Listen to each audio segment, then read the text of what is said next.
Hey, Brian here from quantlabs.net. Just wanted to do a book review. I haven't done a book review in a very long time with this book, Evaluation Optimization Trading Strategies. Now, it's put out by this guy, Robert Pardo, who I guess invented the walk forward analysis.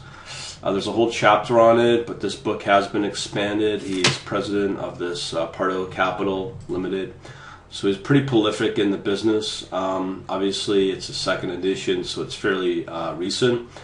The book is quite respected according to Amazon book reviews, and I'm finding this book quite useful for anybody who is new to the world of strategy development and needing to understand the importance of all the supporting systems and metrics and benchmarks that you need in your strategies to prove that a strategy is profitable over the long term, and all the different features that you need to have for a profitable strategy. So this book is becoming a roadmap for any future development and strategies that I do plan to implement into the live trading system that I'm going to be working with. So let's go through it chapter by chapter.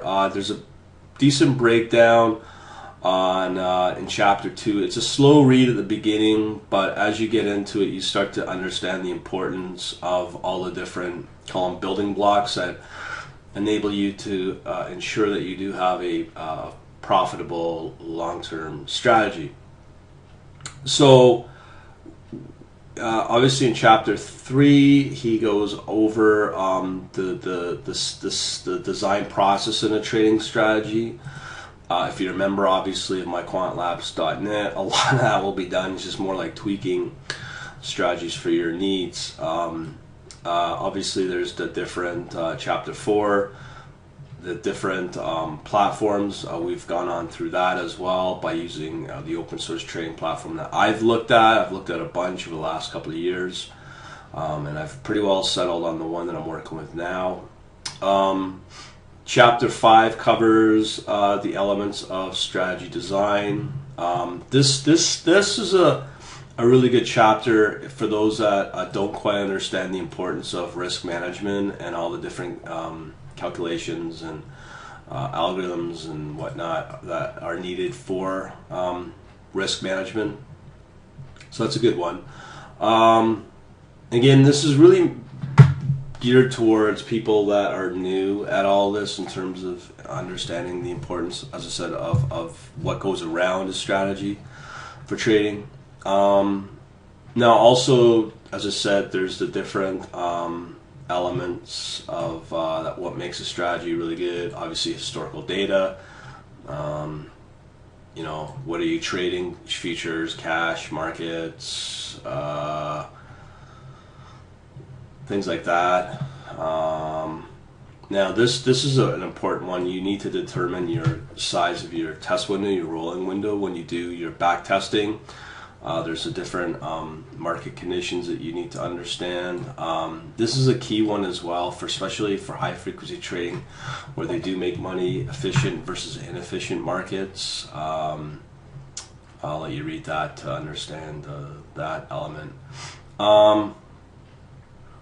Let's see what else was there in chapter 7, 8.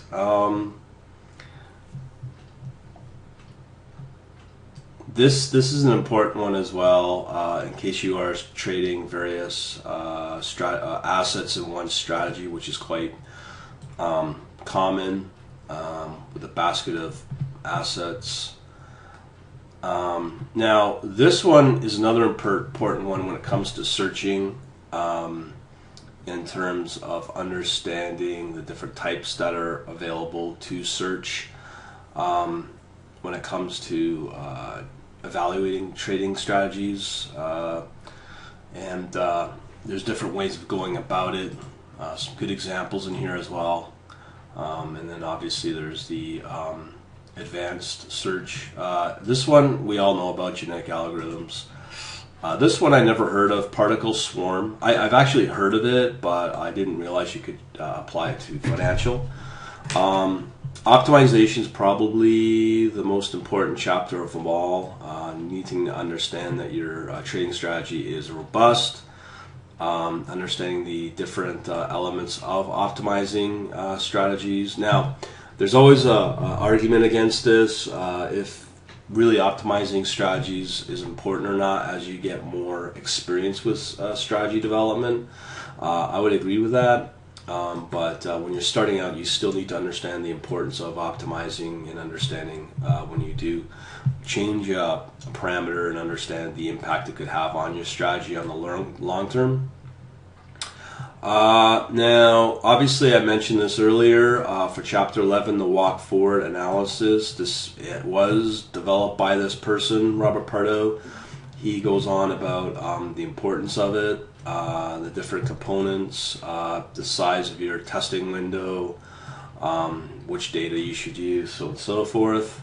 Chapter 12, the evaluation. Now, this is important as well to make sure that what you may think a strategy is actually profitable, but in the long run it might not be, just due to the market conditions can change over the long run, over a few months or even a couple of days. So again, an important part in understanding this drawdown, maximum drawdown, which is really, really important to make sure you don't get blown out with your account.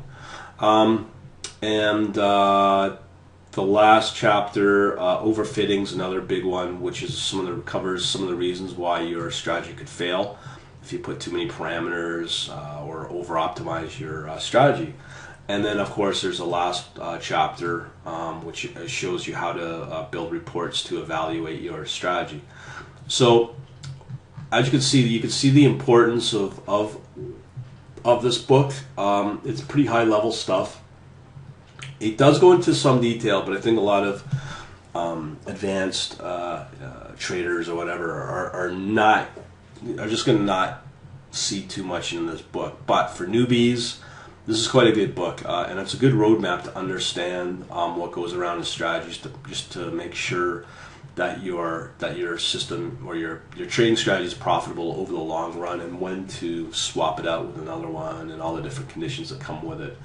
So all in all, it's a pretty good book. It's a fundamental book, or a book of fundamentals, and I would recommend it to anybody who is getting into strategy development. Either, it doesn't matter if you're algorithmic, systematic, or discretionary, or an independent retail trader. This is an important book to understand all that. Hopefully this will help you out.